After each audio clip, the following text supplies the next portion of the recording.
Hello everyone, I'd like to welcome you all to my session Building Apps for Windows Phone, presented by me Dina Hilmi, the Windows Phone Developer Evangelist on the For Africa team. I'll begin by introducing the new features available in the new release of Windows Phone 8. These features are the customizable size style that make good use of the start screen, the live updates that is being pushed to your lock screen, the new maps that makes use of the new Nokia technology, Location API, which is similar to the one used for Windows 8 store apps, which means there is a lot of code reused in this part. An amazing application called the Wallet presented on the phone, where you can save all your credit, debit cards, loyalty and membership cards, and even access previously saved deals to pay for these deals using one of your cards on the flow.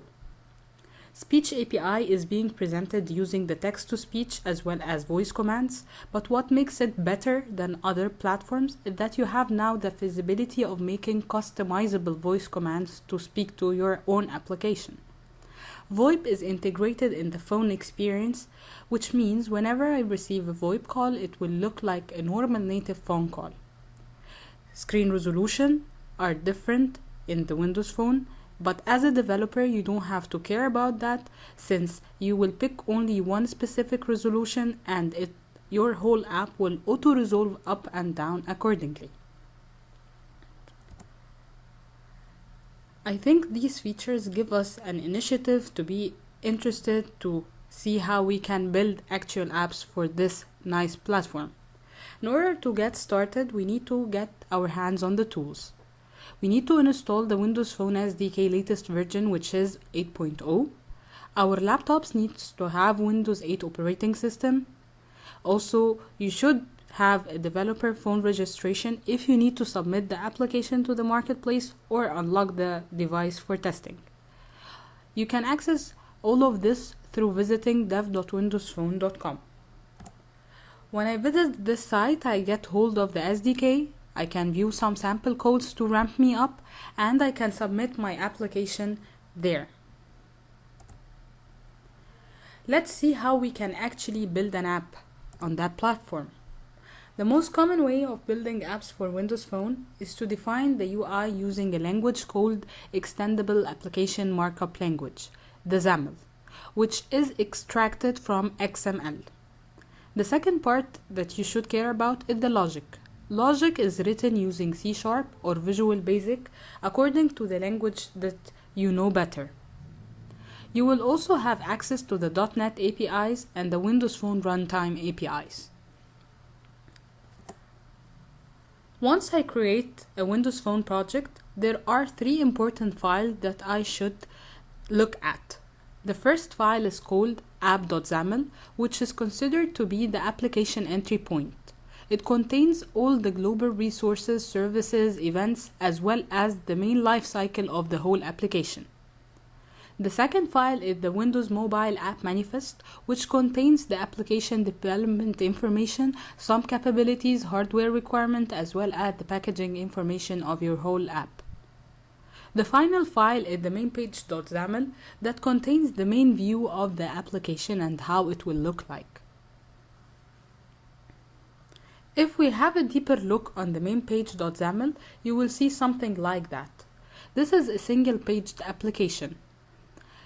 Let's walk through the default control structure of this particular page. Basically, it has something called the phone application page, which is composed of a grid that has 2 rows. The first row has a stack panel that holds 2 text blocks. The first text block is the application title, while the second is the page title. Then the second row has the content panel, which is currently empty, where all the other content should be placed in. This is not the only form of application that could be created in Windows Phone. The main 2 flavors of any Windows Phone application is either to be a panoramic view or a pivot view. The panorama view offers a unique way to view your controls because you reimagine your whole app in the form of a magazine, where you can see that the content of this particular app is far beyond the screen boundaries. I will always see trimmed content to the borders of the screen like that, so I'll have the feeling that I will have to scroll to the right side. Also, the name of my application is written in a very big font, and it keeps rolling in as long as I'm rotating my pages. The second form is the pivot, which is most likely to be used for large data sets, where I split these data sets according to a certain category, give this category a name, and when I pick this category, I can view the content of this particular page. The email is a very good example of that view. After choosing which flavor or which view you would like to develop the app for, you start thinking about the navigation and how can I make my own menu system. The most common way of doing that is by using the application bar. What are the application bars? Here, the circles that you see are called application bars with an icon and a text. You can have up to 4 application bar aligned beside each other. If you needed more buttons, you will go to the second option, which is the menu items. The menu item is basically just a single line text that you can see here. You can have up to 5 menu items. So in total, we have 9 buttons per page, 4 application bar and 5 menu items.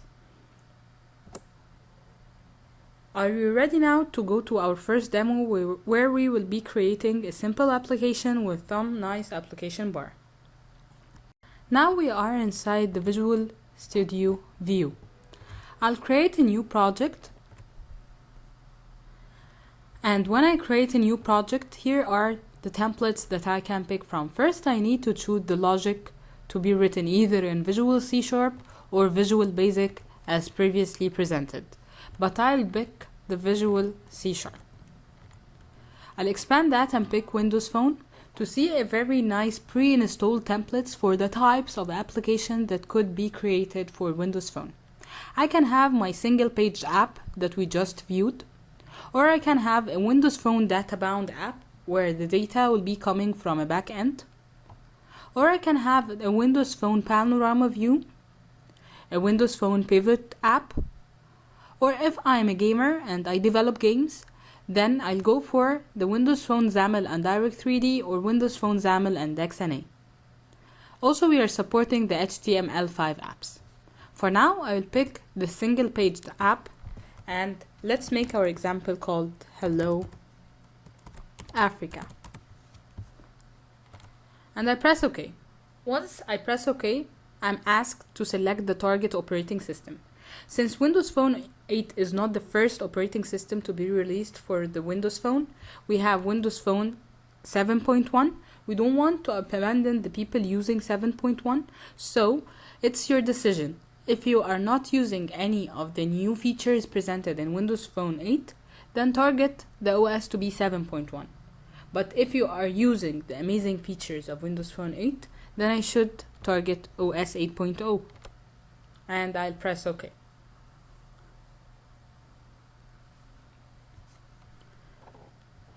Here is my project with the 3 main files I talked about, the main page.xaml, which is currently being viewed now. If I extended this page, I can see that there is another file called mainpage.xaml.cs that has the logic.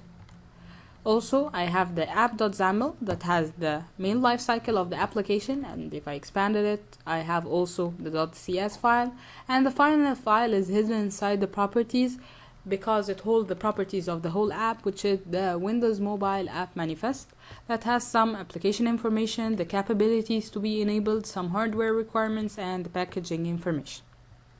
So going back to my main page.xaml, which is the main view, I can see the phone application page that has a grid that is composed of 2 rows, where the first row just has the stack panel and the second row has the empty grid. Now let's think about our application. We need to make Hello Africa app that basically has a text box, a button, and a label. I already have a label here, so I'll just make use of it. So I need to give an ID for this label so I can bind it later on in my application. The ID here is called name. So I will name this particular control to be label. Then I'll come here to the empty grid. I don't want to write code and bug myself, so I'll make use of this nice toolbox that has all the controls that I can use in my application and write text box. I'll grab this text box and replace it inside my page. I can see that the code is auto-generated for me once I grab the text box. I'll do the same for the button and adjust it to be in the middle. Now I need to adjust some properties of this control. To access the properties of this control, I just select the control and press F4 to see to the side that there is the properties of the text box. First, I need to change the name of this text box to be just text box. And then I need to clear the current written text. And basically that's it. I don't need any further properties from this particular control. For the button, I'll do the same. Select the button, press F4, give this button a name, maybe change the content of the button instead of the button like show message, and remains one thing, that I need to enable an click event handler on that button. When I click on it, it will bind whatever written in the text box to the label. How can I access the events that could be enabled on this particular control is from here.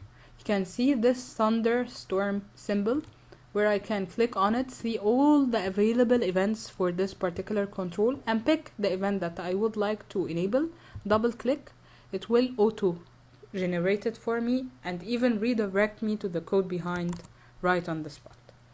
Just write here that my label dot text should be equal to my text box dot text.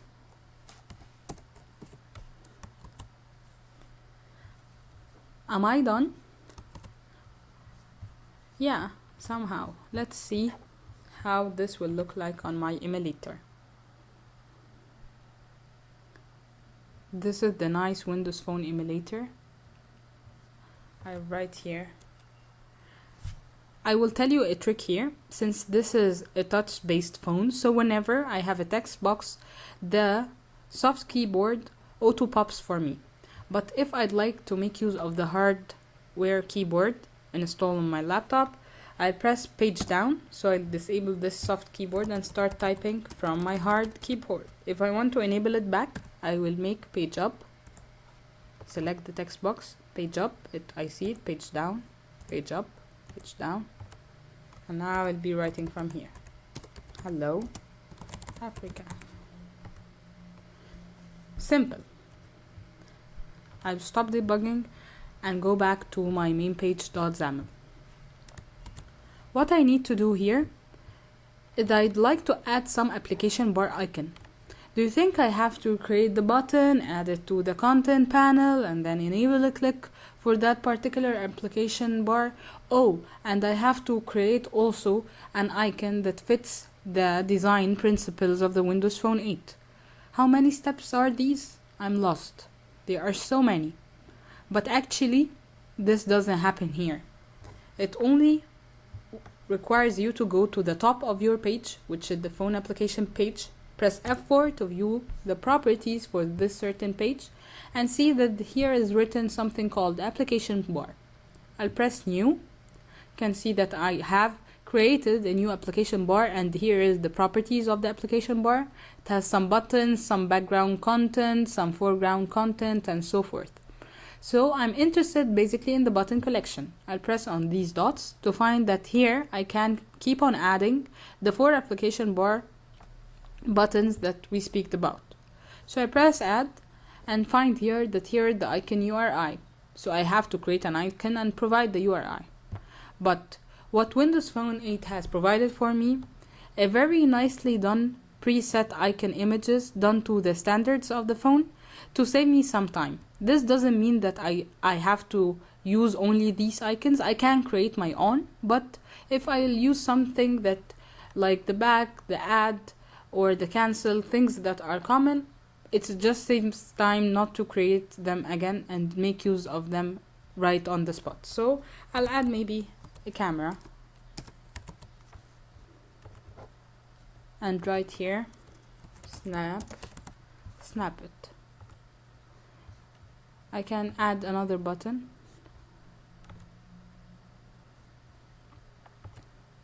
maybe a folder, maybe name this photo. Can add another one. So far I have this and I have that. I'll add, maybe this will be a play button, play, and right here, speak.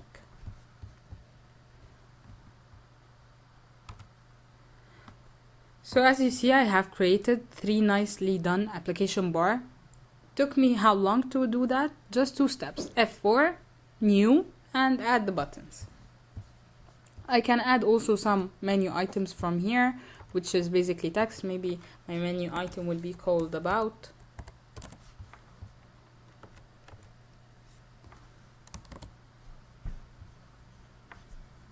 And that's it. Let's go back to our presentation and see what we will be doing with these application bars that we have created.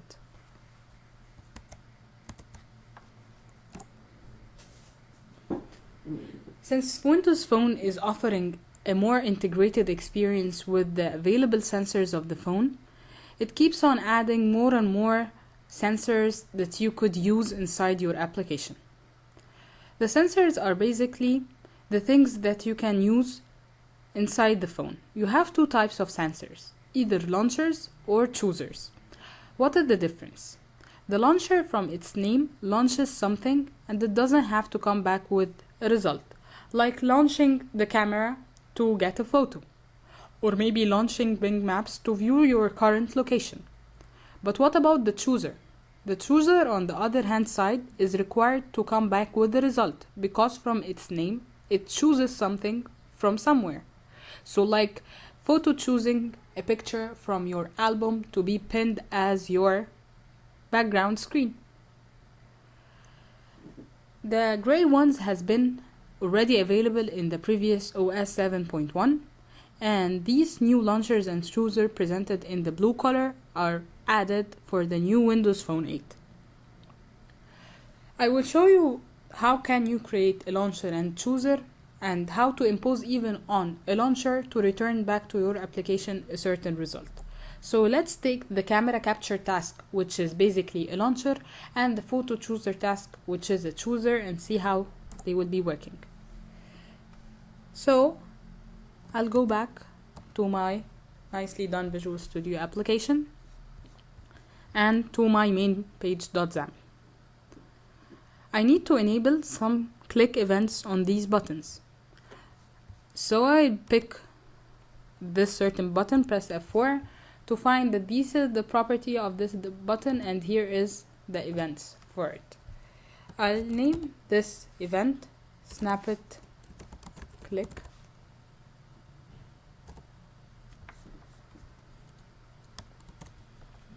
And let's bind this snap it click event to open the camera that's available on the phone to maybe take a picture.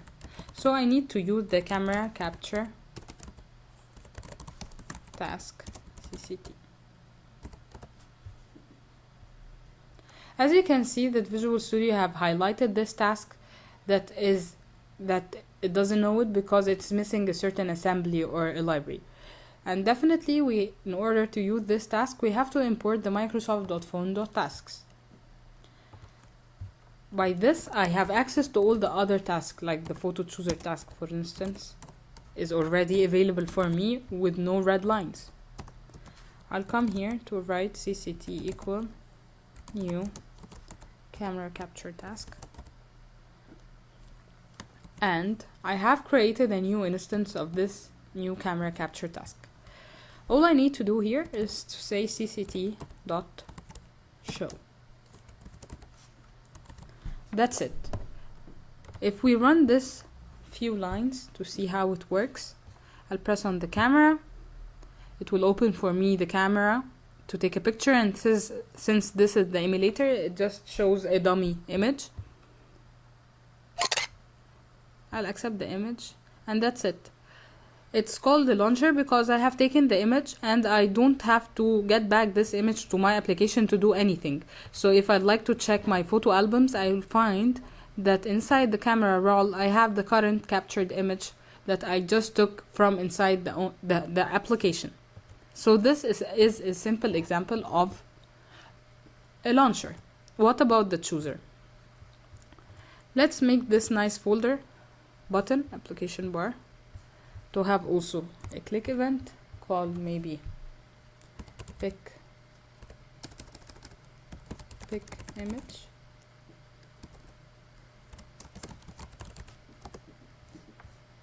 And this pick image will make use of the photo chooser task. I will have to initialize this photo chooser task to be equal new photo chooser. But this time I need to add an event to this photo chooser because I'll be picking an image from my library pictures maybe and setting it back to be a background image inside the application, or to set it to an image control or something. So I need to have something to check after taking the photo that it has been taken correctly and to assign it to some other control. So if I look here, I will find the properties available for this particular task, and here is a single event called completed. Pressing plus equal denotes that if I press tab, it will create a name for this event handler, and another tab will create the same name of this event handler but in the form of a method. I'll erase the content and place these few snippets of code. What I'm saying here basically is that if the taken picture is okay, I'll create an object of a bit image, and this bit image will be set to the current chosen image from my library. Then I'll take this nicely picked image and set it to an image control inside my application. As you can see, the image control is not currently seen because it's not actually added to the main page.xaml. So this is what I will be doing now. I will go here, pick an image, grab it, place it in place here.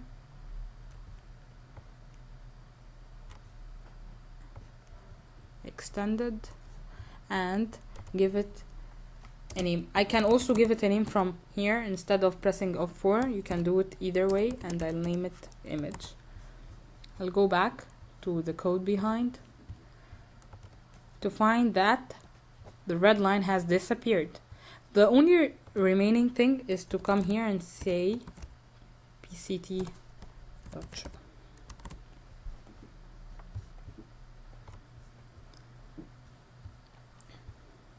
So if I click here, I find that I can go to my albums, pick an image, and set it back to my application. Was this hard?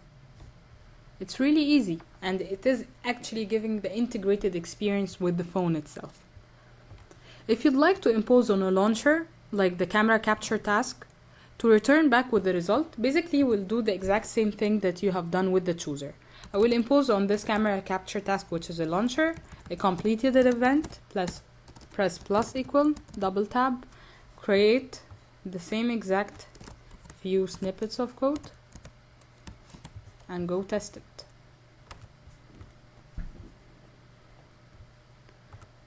This time I'll take an image, accept it, and it auto sets to the image control that I just added. Nice and simple. So let's go back to our presentation and see what we can do more in this nicely done app. What about making the application speak? Yeah, speak. We will make use of the speech API, the different types of it, either a text-to-speech API or the voice commands API. Which one you'd like to start with? Let's start by making the application making use of the text-to-speech API. So let's make the app talk. Go back to my application. to my main page.xaml, and maybe that time we will enable a click on that nice play button. So I'll press F4, have access to the click event, say speak _ click. And now what I have to do, I'll create a method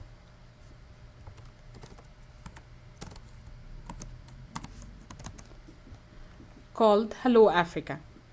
This Hello Africa makes use of something called the speech synthesizer, which is making use of a library called windows.phone.speech.synthesis. This speech synthesizer basically is used to select a particular speech language and start speaking it. So now the method is responsible for doing what?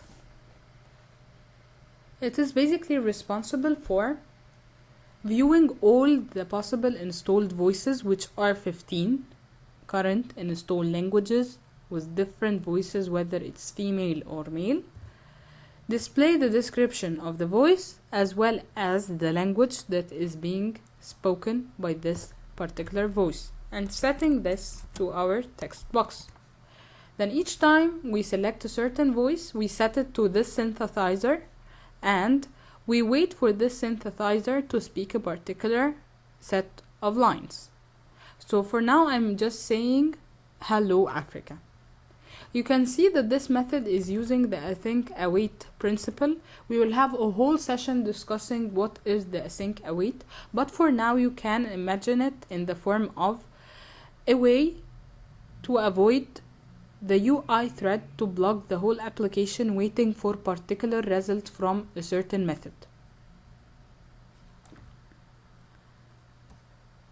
What I will do now is I will go to the speak click and say Hello Africa and press play.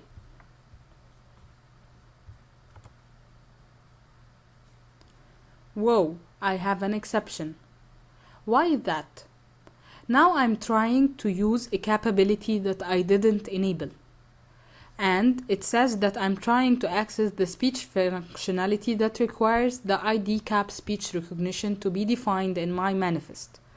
So what I'll have to do is that I'll stop the debugging, go to my Windows mobile app manifest, to the capabilities section, and start searching for this particular speech API that I'd like to enable in my capability. It's called ID cap speech recognition. And I'll try to rerun my application once more.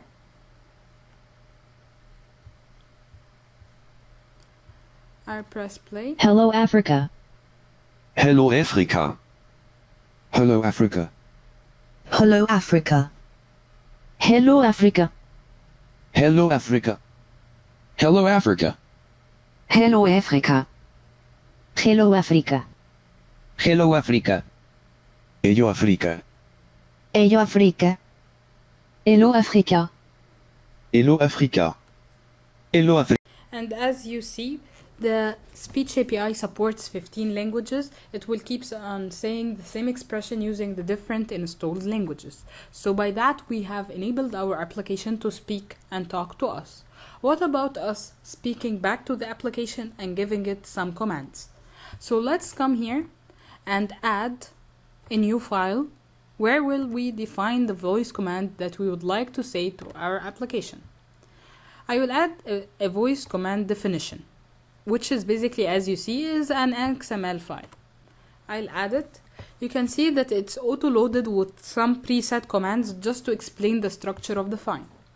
The file is an XML file composed of voice commands that has some different command set inside it, and this command set is composed of a command prefix and then followed by some other commands. The command prefix is basically the main thing that I say to the application in order for it to open. And I provide an example to give me a hint about this command in case I forgot what this command does. The second part is the command itself, which is composed of a name, and then I have an example to remind me about what does this command do, And then I have a set of listen for expressions. I can have more than one listen for expression to perform the same command. And then after saying this listen for expression, I can receive a feedback from my application, or I can even navigate to a certain page inside my application. You can see that inside the listen for command, it is composed of square brackets, curly brace, a star. What does that mean? I start defining my own grammar and my own language. So when I press a square bracket, that means that this sentence or this particular word is optional. So here I can say and play new game, or play new game, or and play a new game. It's my choice to drop the a and the and or to add them, so it's optional. What about if I'm going to say replay a certain level, like 1, 2, 3, like anything? So by here defining the number in a curly brace, this means that I have a variable phrase list that could be replacing this particular number. And I start defining something called the phrase list that should have the same label as the one mentioned here. And start listing the items in this phrase list that are possible for me to say. Like if I'm having a game that is composed with 3 levels, to increase the accuracy, I will allow the phrase list to have only 1, 2, and 3 to avoid mistakes like saying replay level 10 or 12 or I don't know what. Also, having the stars mean that I will be saying anything. Like for now, Twitter application presented on Windows Phone is making use of this by allowing you to say your tweet, and then it will re-encapsulate this tweet to fit the 140 characters and post it. Just by you saying Twitter tweet and then the message, which is basically anything, as it has the star denoting that the user will be saying any command. So let's start customizing this command set to fit our needs. Our application is called Hello Africa. Basically, start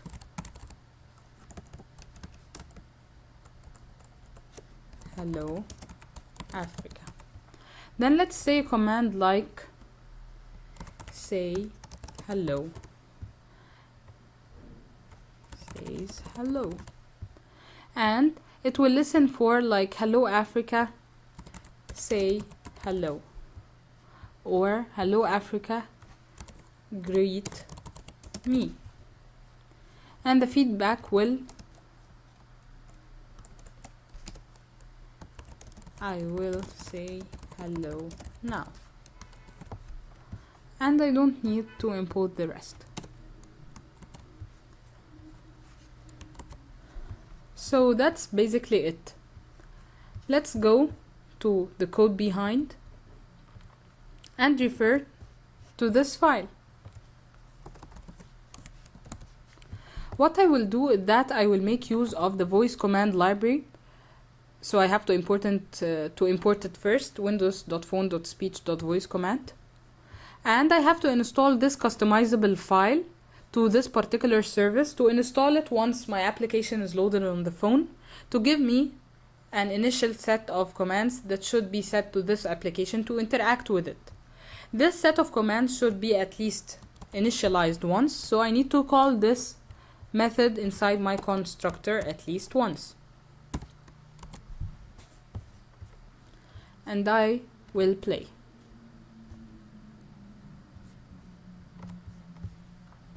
In order to enable the voice commands, I don't have my application to be actually running. All I have to do is to make a long press on this window sign to see that it populates for me the default commands that I can say to any application. Like I can say call anybody, find anything, open anything, text somebody, or note something. I'll accept this commands and see that it's listening for me. If it's my first time to use this voice command thing, so I will press on the question mark where I will be redirected to what I can say using the common commands, which I just presented, and the apps that currently make use of the voice commands, and we can see that Hello Africa is listed there. And here you can find some more commands for you. So I will speak. One more thing before speaking. If you don't know the set of commands available here, by clicking on the Hello Africa, you can say that it says hello. Like I can say hello. So let's speak and see how this will be working. Hello Africa. Say hello. I will say hello now. See, and since I didn't impose anything else, it just navigated to the start screen of my application. Maybe I can enable it like when it opens, it auto run, maybe to say hello Africa again or something. It depends on what you would like to do. Also, I can open the application using the default commands by saying open hello Africa. Let's test that. Open hello Africa.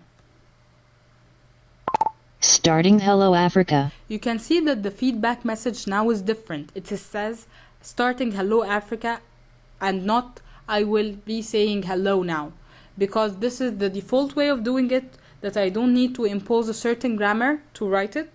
But when I use my specific expression to open the application or to go to a certain part in the application, it replies with the custom feedback that I have just written.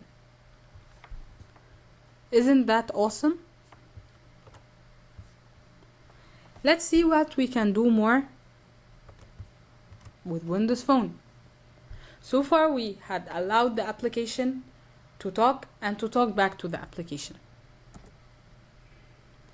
Would you like to see how we can impose the lock screen notification?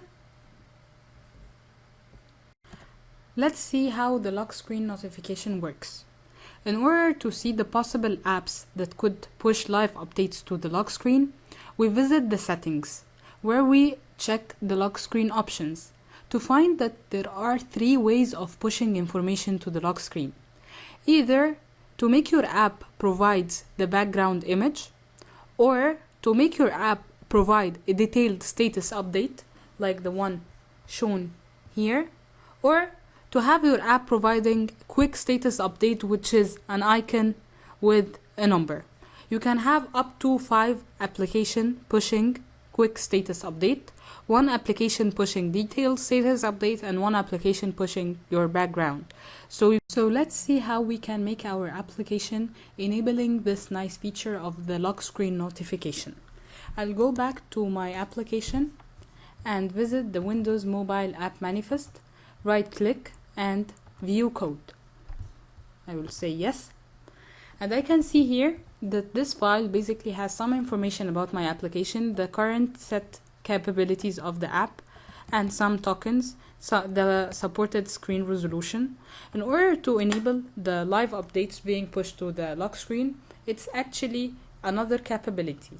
So I will just add the same set of line each time I will require my app to make use of the 3 different types of lock screen notifications.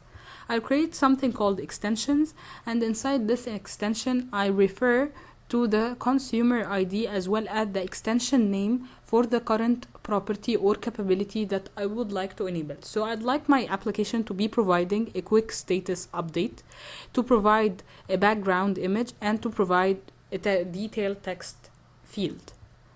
So since I'm not doing any push notification currently, I will just force a number here inside the count of my application, and maybe a nice image to be visible for the quick status update. I will grab here the image. I don't have to provide the full path of my image, so I'll start only from the assets part.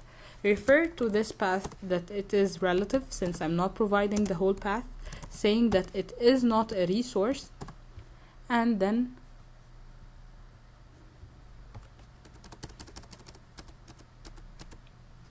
clothing this tag. I'll do the same for the device lock screen. True is a resource, false. Take the same path, copy and paste it, and I'll have also to include that. So let's run my application on the emulator. I'll go to my start screen, visit the settings, pick lock screen, And then once I open the background notification, I can see that my application is listed among these applications that can provide actually a background image. Also for the detailed status update, it is listed that it can provide detailed status update, and for the quick status update, it can provide a quick status update, and here is the icon of the application. In order to simulate the lock screen on the emulator, I have here some nice simulation dashboard that is presented by this icon. When I click on, I can choose my simulator to be locked, open the simulator again to see that now it shows a quick status update with the icon image and a number. And I can unlock my phone now. Isn't that nice? It's amazing.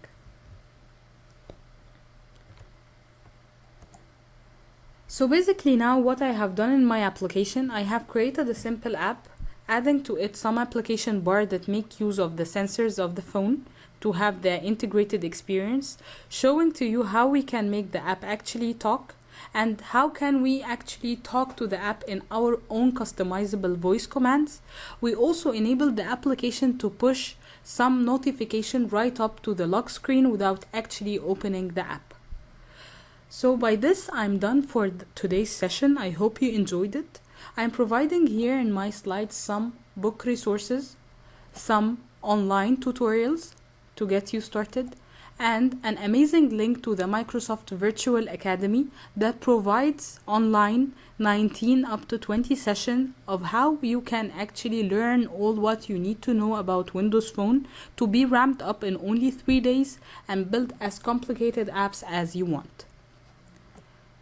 You can always get in touch with me by tweeting or my Twitter handler or on the team Twitter handler. Also, we will be glad if you keep in touch with us by visiting our blogs to be notified about the new updates in different technologies. Thank you, and I hope you enjoyed the session and waiting for your feedback for more upcoming sessions.